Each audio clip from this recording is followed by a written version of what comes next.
আমি বড় ব্লগ নিয়ে চলে এসেছি তোমাদের সামনে। আমি সুমিতা। তো আমার চ্যানেলের নাম ঘরের লক্ষ্মী, আর একটা আছে লক্ষ্মীর ঘর। তো তোমরা আমার ভিডিওগুলো দেখো, লাইক কমেন্ট শেয়ার কেউ কিন্তু করছো না। আমার খুব খারাপ লাগছে, জানি না কেন করছো না। তো যাই হোক, বড়দের জন্য প্রণাম, ছোটদের জন্য বুক ভরা ভালোবাসা। তো আমি তোমাদের সামনে এসেছি তো অনেক কষ্ট দুঃখ নিয়ে। তো তোমরা আমাকে একটু সাপোর্ট করো। আমি এখন আর কারোর কমেন্ট দেখতেই পাচ্ছি না, কেউ কমেন্টও করছে না আমার বন্ধুরা। তো আমি যে মোবাইলে ভিডিও করি, তো আমি যে এই মোবাইলে আমার বেশি সাপোর্ট নেয় না। আমি খুব কষ্ট করে ভিডিওটা করছি। তো আমি এখান থেকে যখন আমি টাকা পাবো তখনই আমি মোবাইল কিনতে পারবো। তাছাড়া আমার মোবাইল কেনার মতো এরকম সামর্থ্য নেই। তো এই মোবাইলে আমি কাজ করছি, বেশি সাপোর্ট নেয় না, ওই জন্য আমি বন্ধুদের সঙ্গে যোগাযোগ করতেও পারছি না। তা বন্ধুরা, তোমাদেরকে বলছি তোমরা আমাকে লাইক কমেন্ট শেয়ার করো। আমার মনটা একদমই সত্যি ভালো না। তো কি বলবো, আমার দিনগুলো যে কিভাবে কাটছে তো আমি কাউকে বলে বোঝাতে পারবো না।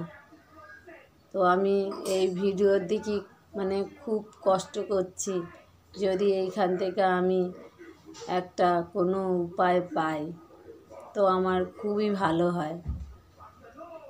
তো আমার ভিডিও কেমন হচ্ছে না হচ্ছে তোমরা আমাকে কমেন্ট করো, যে ভালো হচ্ছে না খারাপ হচ্ছে। তাহলে আমি আরও চেষ্টা করব যাতে ভালো হয়, সেরকম চেষ্টা করব। তো সব কিছু আমার টাকার উপরে নির্ভর। আমি টাকার জন্য আমি কিছুই করতে পারছি না। আমার মোবাইলটাও ভালো মোবাইল দরকার। এই মোবাইলে বেশি চাপ নিচ্ছে না, অনেক কষ্ট করে আমি ভিডিও করছি।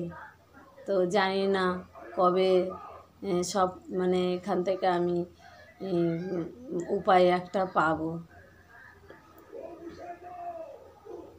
তো আমি যে লোন নেবো, লোন নিয়ে যে একটা মোবাইল কিনবো সেই সাহসও পাচ্ছি না।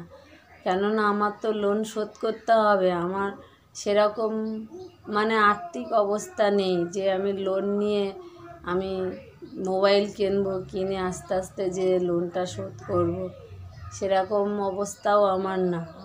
আমি খুব কি বলবো, আমি বলে কাউকে তোমাদেরকে বোঝাতে পারছি না।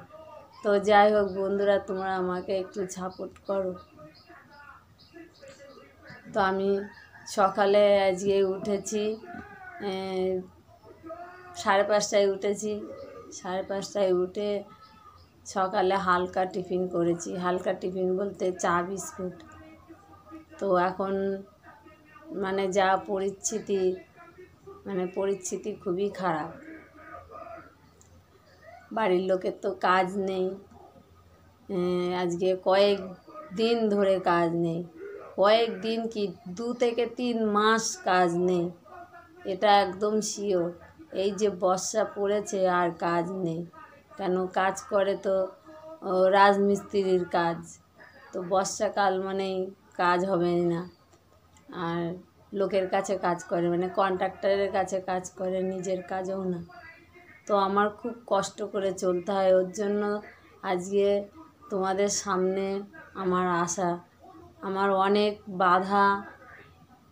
বাধা পেরিয়ে আমি তোমাদের সামনে এসেছি। বাধা বুঝতে তো পারছো, আমার আরও পরিবার আছে, কিন্তু আমি কারোর কথা শুনিনি।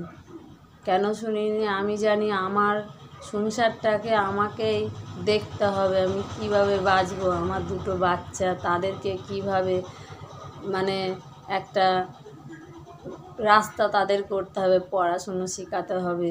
তাদেরও তো একটা জীবন আছে। তো আমাদের জীবনটা তো এরকমভাবেই গেল। খুব কষ্ট, খুব কষ্ট। এই কষ্ট আমি কোনো দিন কাউকে দেখিনি। আমি যা কষ্ট করেছি, তো আমার বাড়ির লোক যা কষ্ট করেছে, এই কষ্ট আমার চোখে এখনও পড়িনি কারোর। তো কপালে ছিল, কষ্ট করেছি, এখনও করছি। তো এই কারণে আজকে তোমাদের সামনে আসা, দেখছি যে অনেকে এইখান থেকে কিছু না কিছু উপকার পাচ্ছে। আমার সেই আশা নিয়ে তোমাদের সামনে আসা। তো আমি ব্লগটা আর বেশি বড় করব না বন্ধুরা। আমিও এমনি অসুস্থ, আমি ওষুধ ছাড়া চলি না। আমাকে মানে প্রত্যেক দিন 50 থেকে 60 টাকার ওষুধ আমাকে খেতে হয় প্রত্যেক দিন। মানে এরকম একটা অবস্থা। তো আমি মানে বর্ষার সময় কাজ নেই, ঠিক মতো ওষুধ খেতে পারিনি বলে আমি আবার খুব অসুস্থ হয়ে গিয়েছিলাম। তো আবার ওষুধ খাচ্ছি। তো যে খুব সুস্থ আছি তা না, একটু ভালো আছি। তো জীবনটা জানি না যে জীবনটা যে কীভাবে, কোন দিক দিয়ে কীভাবে চলে যাচ্ছে আর কীভাবে যাবে বুঝতে পারছি না। মানে আমার অসুস্থতা একটাই কারণ, সত্যি কথা বলতে টাকা পয়সা। এই টাকা পয়সার টেনশনেই আমার এই অসুস্থতা, অন্য কিছুই না। মেন অসুস্থতা টাকা পয়সার কারণে। কোনো ওষুধ দরকারও হয় না, কিন্তু টাকা পয়সার টেনশনে আমি অসুস্থ হয়ে যাই। তো বন্ধুরা, তো আমি আমার কথা শেয়ার করলাম। কিছু উপায় নেই আমার, ওর জন্য আমাকে শেয়ার করতে হচ্ছে আজকে তোমাদের সামনে। তো আমি এইখানে রাখছি। টাটা।